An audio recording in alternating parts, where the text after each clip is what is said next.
Bismillahirrahmanirrahim. Assalamualaikum warahmatullahi wabarakatuh.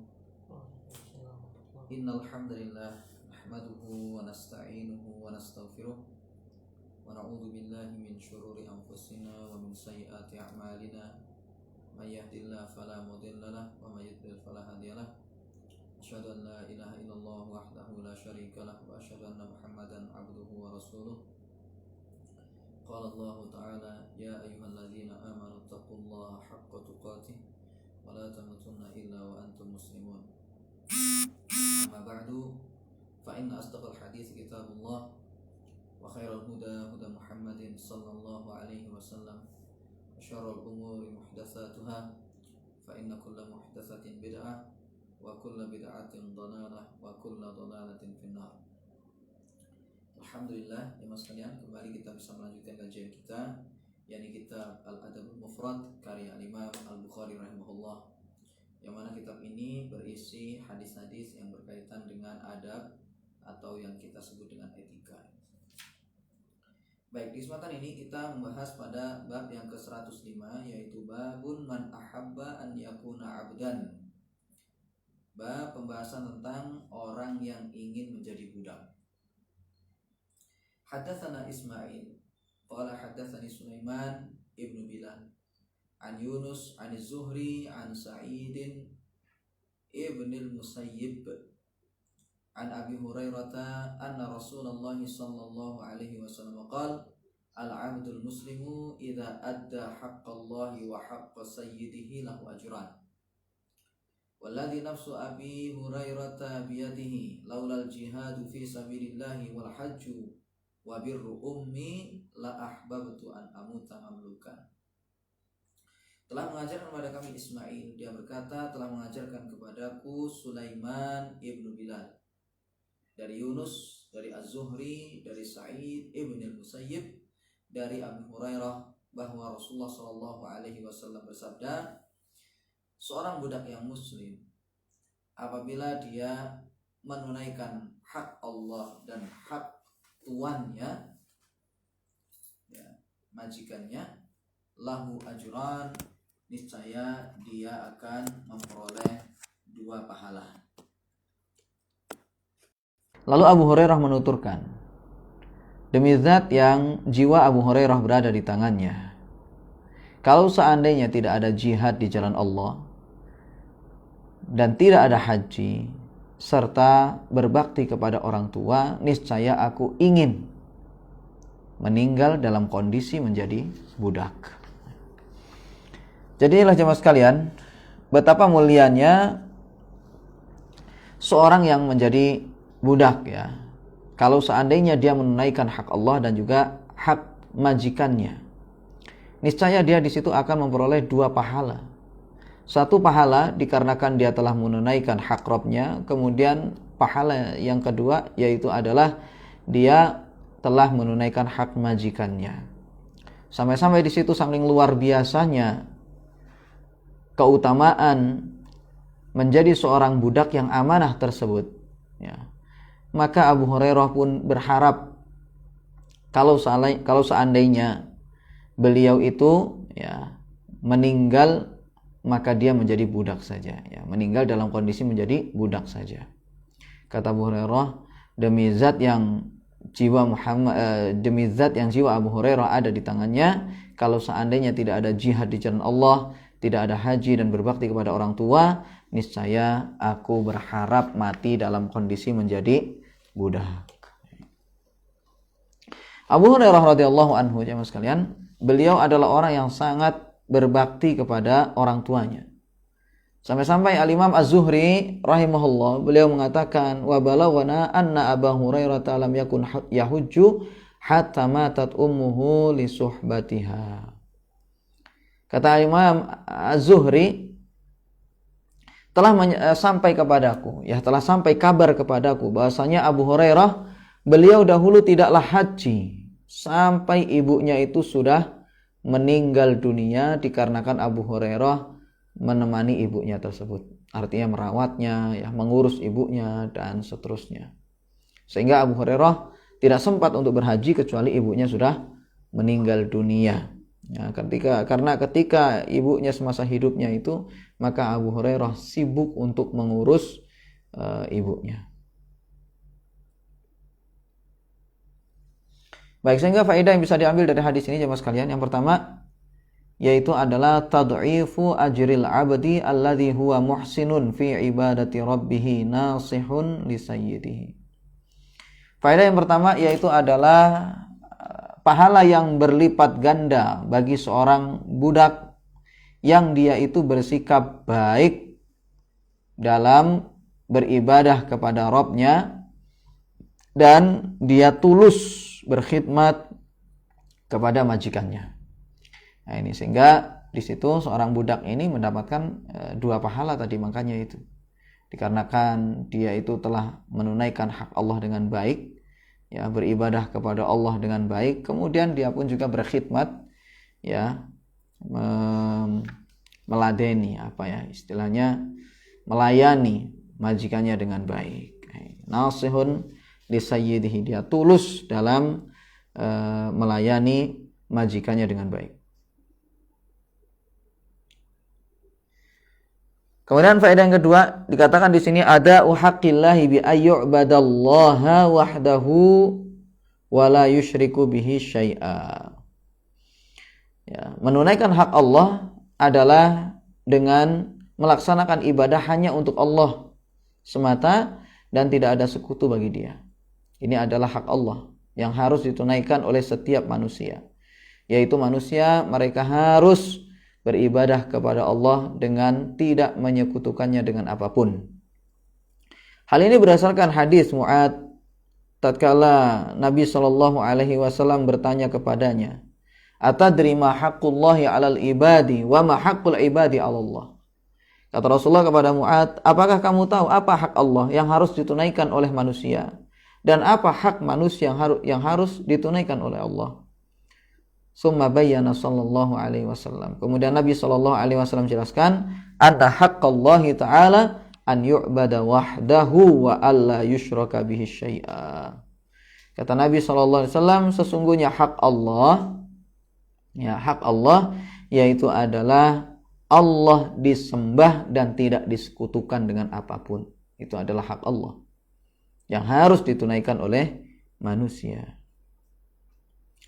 Adapun hak Allah yang harus, adapun hak manusia yang pasti ditentukan, pasti ditetapkan, pasti dilaksanakan oleh Allah, yaitu adalah wa haqqullahi 'alal ibadi alla yu'adziba man la yusyriku bihi syai'a, yaitu adalah Allah tidak akan mengazab orang yang menyekutukannya sedikit pun. Tidak menyekutukan Allah dengan apapun, ya.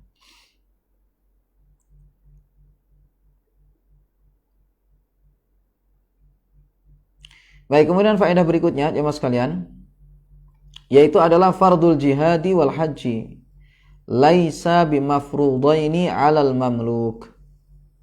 Kewajiban jihad dan juga haji itu tidak diwajibkan kepada budak. Ya, jadi budak mereka tidak wajib untuk jihad. Demikian pula budak mereka tidak wajib untuk melaksanakan haji. Ya, makanya di situ budak tadi atau Rasulullah mengatakan, atau Abu Hurairah, ya, beliau mengatakan, laulal jihadu fi sabilillahi wal hajju wa birru ummi la ahbabtu an akuna mamlukan. Kalau seandainya tidak ada jihad di jalan Allah, tidak ada haji dan tidak ada kewajiban berbakti kepada orang tua, niscaya saya ingin mati dalam kondisi menjadi budak saja. Sehingga ini menunjukkan bahwasanya memang budak itu tidak wajib untuk haji dan juga tidak wajib untuk jihad. Dan dalam hadis ini dikatakan di sini oleh pensyarah, dalilun ala fiqhi hadzal sahabi al-jalil Abi Hurairah wa annahu yatma'u fi ma fihi 'izzul insan idza qadima 'ala Allah tabaraka wa ta'ala.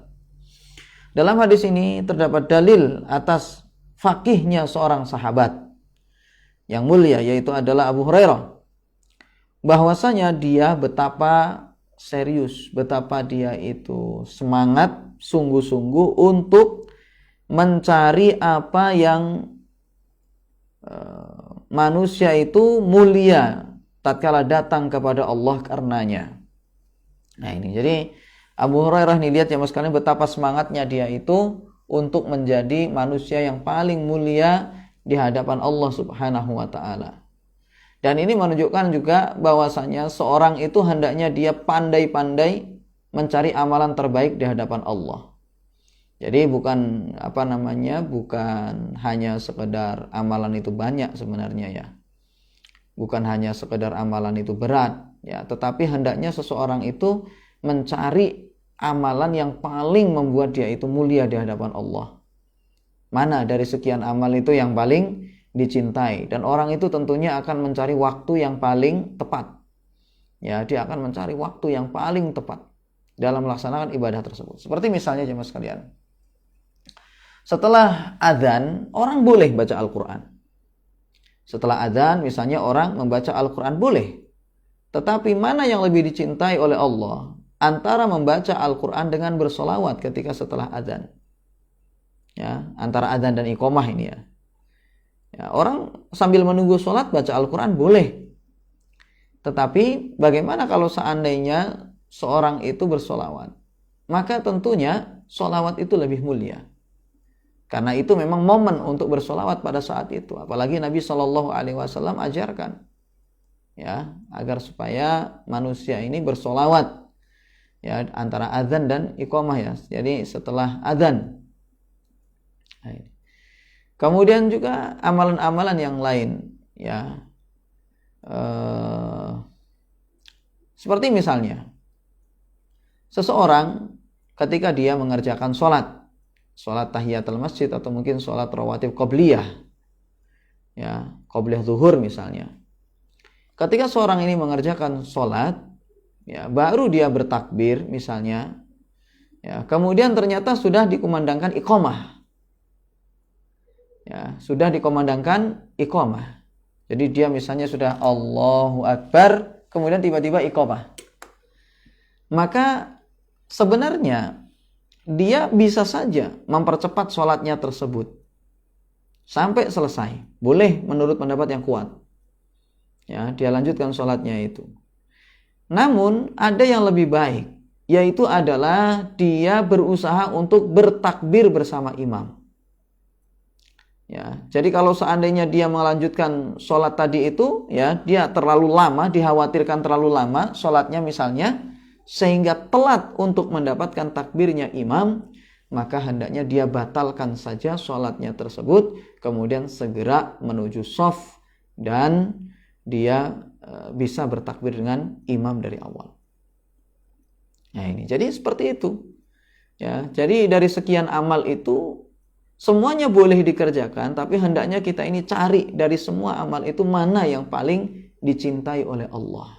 Ya, yang paling dicintai oleh Allah mana sih? Ya, dikarenakan takbir bersama imam, ya, maka itu lebih utama daripada kita melanjutkan sholat tadi itu. Ya.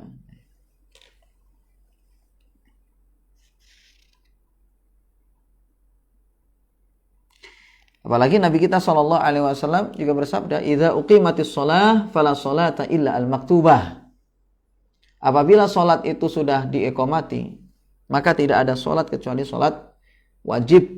Ya, sampai-sampai sebagian ulama itu berpendapat bahwasanya kalau seandainya sudah diiqamati maka harus dibatalkan. Baik itu sudah mau salam atau dari awal. Tapi pendapat yang kuat dalam masalah ini asalkan seseorang itu tidak khawatir ketinggalan takbir dengan imam, maka silahkan lanjutkan sholatnya. Ya, tapi kalau seandainya dia khawatir, maka hendaknya dia batalkan saja sholatnya tersebut. Ya, khawatir ketinggalan takbirnya imam, sudah batalkan saja itu sholatnya. Ya, kemudian langsung menuju shaf. Nah, ini. Jadi seperti itu ya, meskipun boleh dia lanjutkan itu sholatnya itu tadi ya, tapi lebih utama pada saat itu berusaha untuk mendapatkan takbir bersama imam.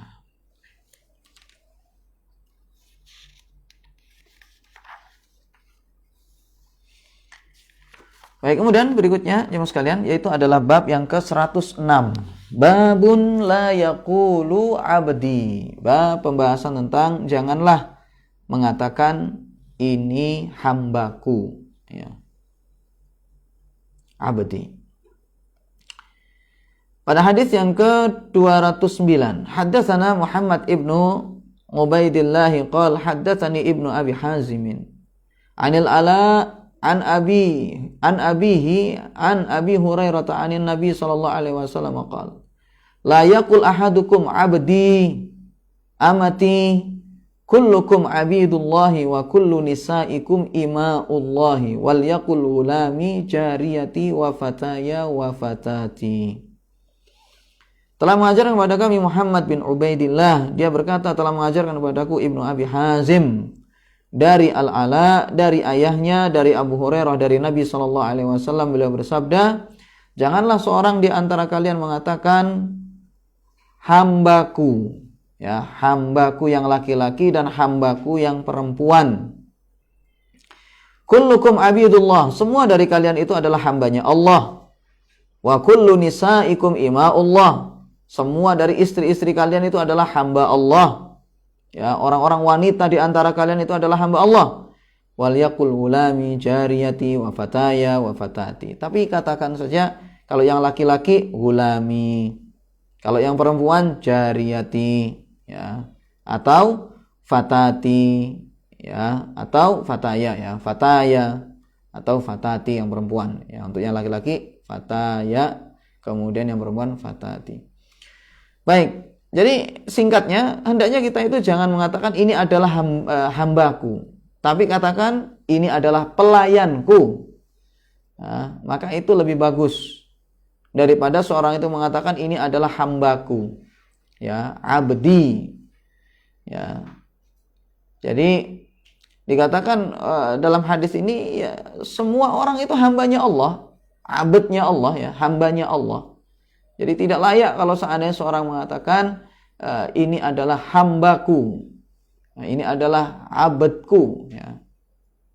Katakan saja ini adalah pelayanku, seperti dengan katakan ulami, ya, jariyati, seperti itu.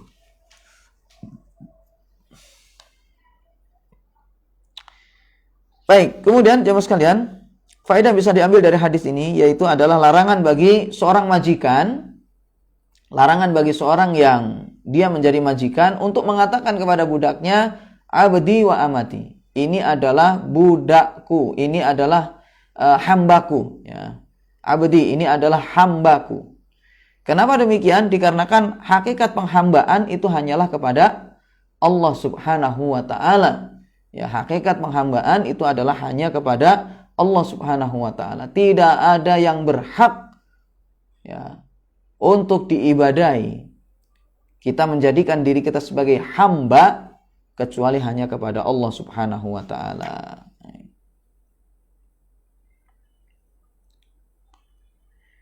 Baik. Kemudian Asy-Syaikh Muhammad bin Shalih Al-Utsaimin rahimahullah, beliau jelaskan jemaah sekalian bahwasanya sebenarnya, ya, hadhil mas'alah ala sabilil istihbab. Perkataan Nabi SAW, hendaknya kalian ucapkan ini adalah gulami, pelayanku itu, dan seterusnya. Kalimat atau perintah tersebut itu hukumnya adalah istihbab, sunnah. Jadi kalau saya punya budak, tidak mengucapkan, ya, tidak mengucapkan abdi, ya, tapi sunnahnya adalah gulami jariyati, seperti itu. Nah, tetapi ingat, di sini memang tidak sampai derajat haram, ya. Seorang majikan dia mengatakan abdi, ya, atau amati, tidak sampai haram mengucapkan kalimat tersebut, ya. Kecuali kalau seandainya seseorang itu bisa terkena ta'azum, pengagungan terhadap dirinya. Khawatir nanti di situ dia itu bangga terhadap dirinya, maka hendaknya kalimat tersebut dijauhi. ya kalimat tersebut hendaknya dijauhi. Dikarenakan kalimat tersebut itu setidaknya dia itu mengurangi kesempurnaan tauhid. Kalau seorang itu mengatakan abdi misalnya, ya amati, ya.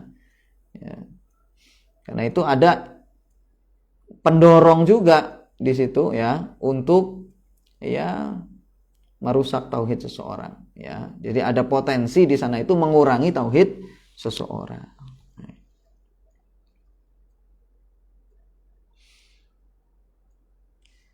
Baik, kemudian jemaah sekalian,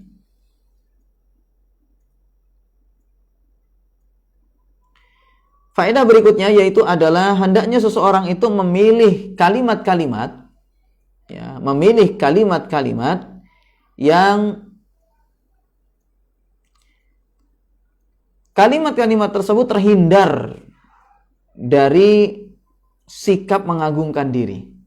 Ya, hendaknya seseorang itu memilih kalimat-kalimat yang kalimat-kalimat tersebut selamat, bebas dari sikap pengagungan terhadap diri sendiri, ya, mengagungkan diri sendiri. Nah, jadi pilihlah kalimat-kalimat di situ yang baik, ya, yang tidak merusak hati begitu. Ya, kalau seandainya kita berbicara, maka hendaknya pilih kalimat yang kita itu selamat dari sikap bangga, ya, pengagungan atau mengagungkan diri misalnya. Seperti itu.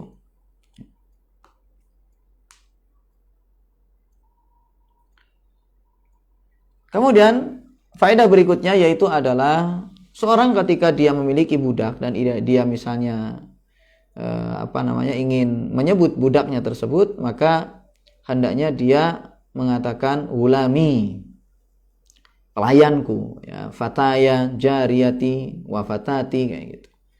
Nah, ini. Jadi hendaknya dengan kalimat-kalimat semacam itu saja. Karena kalimat-kalimat tersebut itu bebas dari hal yang mengesankan, dari sikap yang mengesankan pengagungan terhadap diri sendiri. Bangga.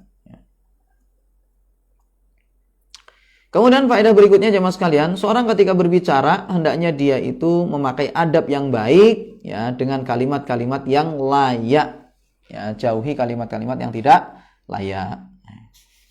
Jadi pilih di situ kalimat itu yang bagus, seperti itu.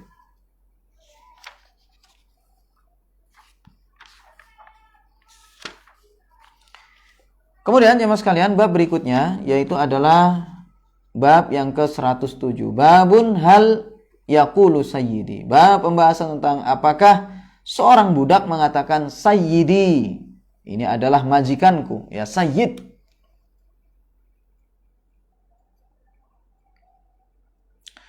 Pada hadis yang ke-210, Al-Imam Al-Bukhari rahimahullah, beliau mengatakan, haddatsana Hajjaj ibnu Minhal. Qala haddatsana Hammad ibnu Salamah an Ayyub wa Habib wa Hisham an Muhammad an Abi Hurairah anin Nabi sallallahu alaihi wasallam qala la yaqulanna ahadukum abdi wa amati wa la yaqulanna al-mamluku rabbi wa rabbati wal yaqul fataya wa fatati wa sayyidi wa sayyidati kullukum mamlukuna war rabbu Allahu azza wa jalla.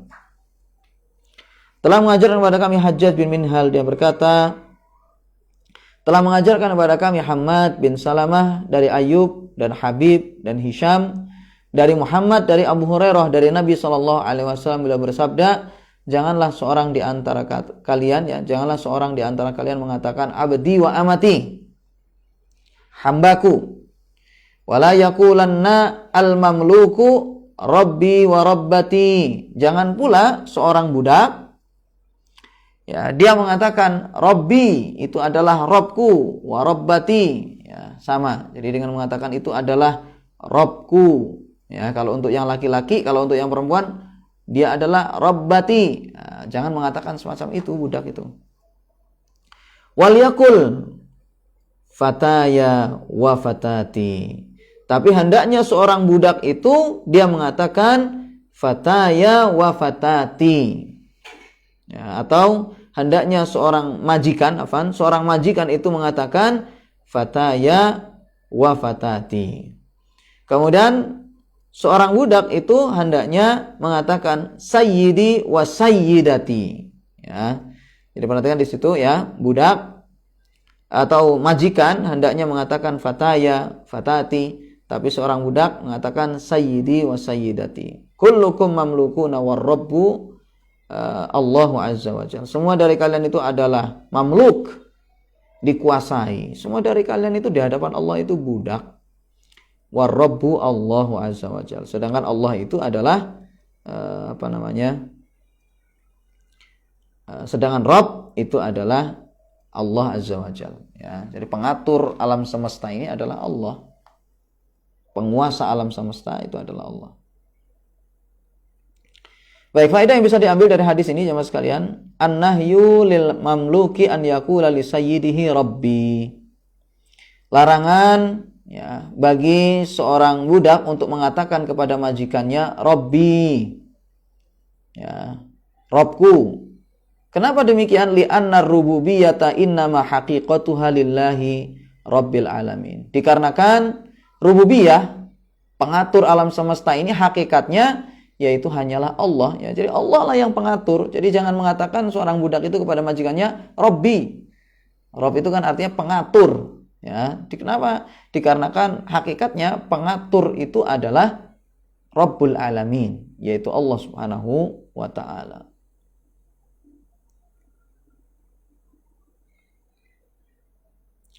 Kemudian an-nahyu anil alfaz allati ya, an-nahyu anil alfazil lati tuhimu syirka wa fiha isaatu adabin ma'allah. Larangan dari mengucapkan lafaz-lafaz yang mengesankan kesyirikan. Dan di dalamnya itu terdapat adab yang buruk kepada Allah Subhanahu wa taala. Kemudian yang berikutnya yaitu adalah perintah untuk memilih kalimat yang selamat ya, dari kalimat-kalimat yang mengesankan tidak baik. Ya, terdapat perintah ya untuk memilih lafaz-lafaz yang selamat dari kesan ya yang memberikan kesan negatif gitu.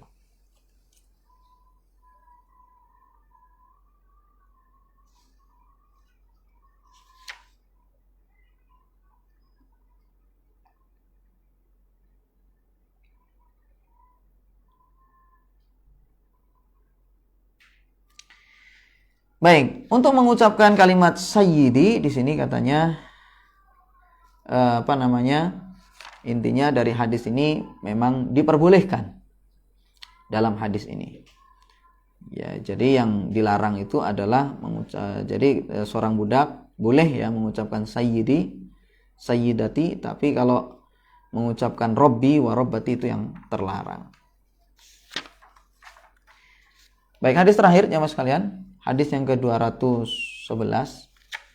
Haddatsana Musaddad qala haddatsana Bishr ibn al-Mufaddal qala haddatsana Abu Maslamah an Abi Nadrah an Mutarrib qala Abi ya qala Abi intalaqtu fi wafdi Bani Amirin ila Nabi sallallahu alaihi wasallam faqalu anta sayyiduna qala as-sayyidu Allah qalu wa afdaluna fadlan wa a'zamuna taulan qala faqala qulu biqaulikum wala yastajrimannakumus syaitan.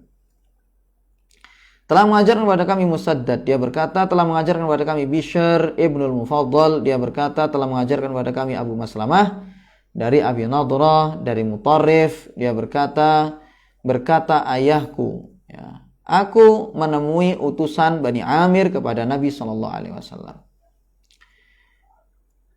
Faqalu, kemudian mereka berkata, anta sayyiduna. Orang-orang itu mengatakan, anta sayyiduna, engkau Muhammad adalah sayyid kami. Qala. Kemudian Rasulullah mengatakan, as-sayyidu Allah. Ya. Jadi sayyid itu adalah Allah. Ya. Qalu, wa afdaluna fadlan, wa a'zamuna taulan. Engkau Muhammad adalah orang yang paling mulia di tengah-tengah kita ya. Kemudian faqala, maka Nabi SAW bersabda, qulu biqaulikum. Ya, silahkan kalian mengucapkan apapun yang kalian inginkan ya dengan bahasa kalian, wala yastajrimannakumus syaitan, tetapi jangan sampai kalian dikuasai oleh syaitan.